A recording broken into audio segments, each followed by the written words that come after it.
부모가 되어서 자식에게 얼마나 많은 것을 베풀고 양보해야 하는지에 대한 고민은 정말로 복잡한 문제입니다. 어디까지가 적당한지를 판단하는 것은 가정마다 다를 수 있습니다. 한편으로는 부모는 자녀를 위해 최선을 다할 의무가 있다고 생각할 수 있습니다. 그렇다면 뼈와 살까지 내어주는 것도 당연한 것으로 여길 수 있겠죠.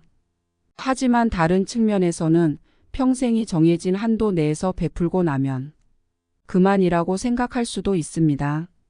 노후를 위해서도 적절한 시기에는 자신의 시간과 에너지를 보존해야 할 필요가 있을 것입니다. 부모의 마음은 어쩌면 예측하기 어려울 정도로 복잡합니다. 때로는 냉정하게 판단하려 해도 자식을 생각하면 옛날에 못해줬던 것들까지 떠오를 수 있습니다. 마지막 순간까지 자식을 위해 더 해주고 싶다는 마음은 부모의 본능적인 것이 아닐까 생각합니다. 이런 부모의 마음은 세상 모든 부모들이 편안하고 행복한 삶을 노려보게 합니다. 그래서 저는 이런 마음에 대해 큰 각오와 함께 경각심을 가질 필요가 있다고 생각합니다. 이 이야기는 저 자신이 직접 겪은 이야기입니다. 나는 이제 60대인데 아들이랑 며느리랑 같이 살고 있다. 처음에는 가족이 함께 모여 살아서 좋았지만 시간이 지날수록 서로 간의 이해와 의견 차이 때문에 갈등이 생기기 시작했다.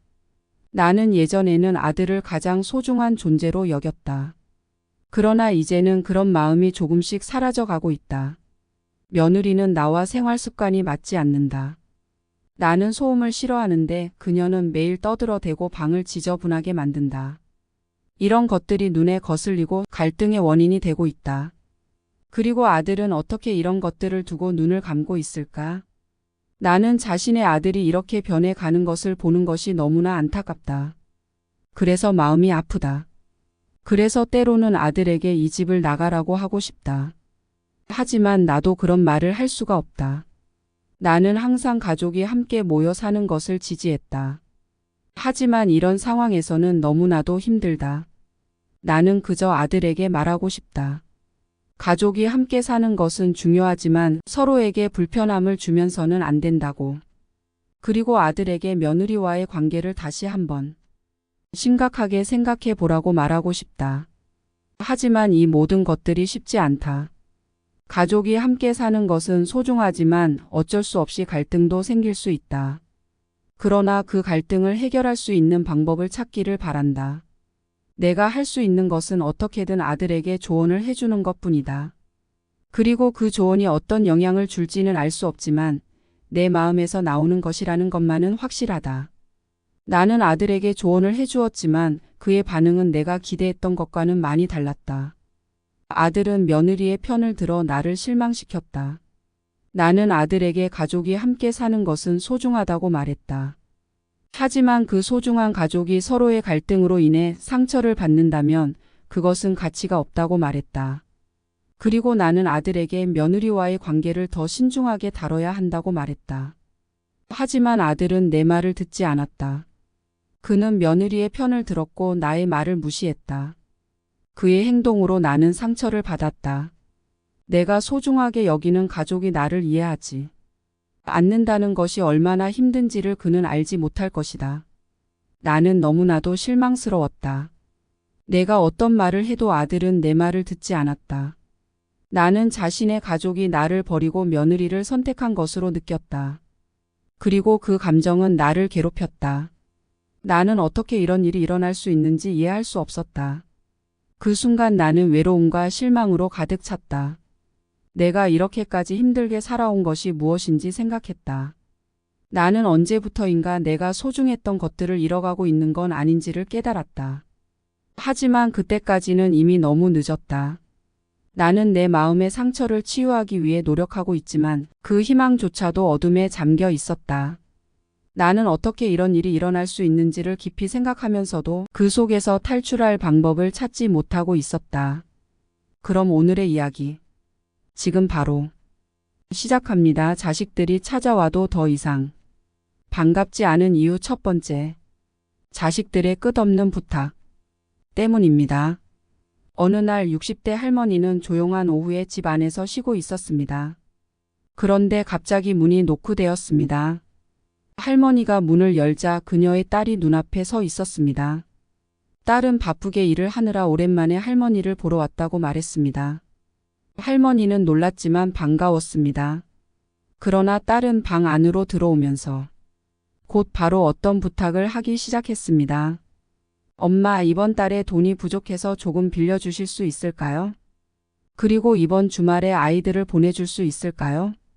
제가 좀 여유가 없어서요. 할머니는 내부적으로 당혹스러웠습니다.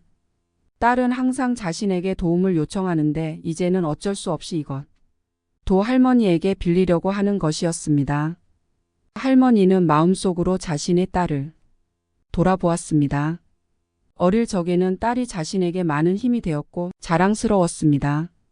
하지만 요즘에는 그 자리에 어쩔 수 없는 불편함과 소중한 휴식을 위한 바람이 들었습니다. 할머니는 그녀의 딸에게 조금씩 예의를 갖추며 부탁을 들어줄 수 없다는 것을 말했습니다. 그녀는 진심으로 딸이 이해해 주길 바랐지만 그녀는 약간 실망한 표정으로 나갔습니다. 할머니는 아이들에 대한 애정과 책임감이 있지만 그녀의 개인적인 시간과 여유도 필요하다는 것을 느꼈습니다. 이러한 부탁들이 끝없이 계속되면 할머니는 자신의 마음을 지켜야 할 필요성을 더욱 느낄 것입니다. 두 번째 이유는 자식의 변화나 이해관계의 변화로 인해서입니다. 어느 날 60대 할머니는 오랜만에 자식들이 모여 있는 가족 소풍에 참석했습니다. 오랜만에 자식들과 함께하는 시간이라 기대하며 갔지만 가족 소풍 중에는 예전처럼 즐겁지 않았습니다. 할머니는 자신의 자식들이 예전과는 달리 변해 있음을 느꼈습니다. 예전과 달리 자식들은 서로에게 더 멀어진 것 같았습니다. 예전처럼 서로의 얘기를 나누거나 웃음소리를 나누는 것도 드물었습니다. 자식들은 각자의 세계에 빠져 있었고 할머니는 그 세계에 진입할 수 없었습니다. 또한 할머니는 자식들의 이해관계 변화를 느꼈습니다. 예전과는 달리 자식들은 할머니를 향한 관심이나 배려가 줄어든 것 같았습니다. 예전에는 자신의 이야기를 듣고 이해해 주던 자식들이 이제는 그런 모습을 보이지 않았습니다. 할머니는 왜 이런 변화가 일어났는지 이해할 수 없었습니다. 이런 변화로 인해 할머니는 자식들이 반갑지 않은 마음을 느꼈습니다. 예전에는 가족이 함께하는 시간이 언제나 행복했지만 이제는 그 행복이 사라졌습니다. 할머니는 자식들과의 관계가 예전만큼 가깝고 따뜻하지 않음을 느끼고 이를 받아들이는 데 어려움을 겪었습니다. 이러한 변화로 인해 할머니는 자식들이 반갑지 않은 마음을 느끼고 있습니다. 세 번째는 현재의 갈등이나 불화로 인해서입니다. 할머니는 자신의 자식들과의 관계에서 갈등과 불화가 빈번하게 발생하는 것을 느끼고 있습니다. 예전에는 가족들끼리 서로를 이해하고 지지해주며 함께 문제를 해결했던 것 같았지만 최근 들어 갈등과 불화가 빈번하게 발생하고 있습니다. 자식들과의 대화에서는 서로의 의견을 존중하고 이해하지 못하고 서로를 비난하는 것이 일상이 되어가고 있습니다. 이러한 갈등과 불화로 인해 할머니는 자식들과의 만남을 기대하지 않게 되었습니다. 가족들과 함께하는 시간이 예전처럼 행복하거나 즐거운 것이 아니라 오히려 스트레스를 유발하고 불안감을 느끼게 되었습니다. 자식들과의 대화가 불편하고 갈등이 예민해져서 할머니는 자식들의 방문을 반갑게 여기지 않게 되었습니다. 또한 이러한 갈등과 불안은 할머니의 정서적인 안정과 행복에도 영향을 미치고 있습니다. 자식들과의 갈등으로 인해 할머니는 자신의 마음을 지키고 존중하는 것이 어려워졌으며 그 결과로 자식들을 반갑게 여기지 않게 되었습니다. 이렇게 현재의 갈등과 불화로 인해 할머니는 자식이 반갑지 않은 마음을 느끼고 있습니다.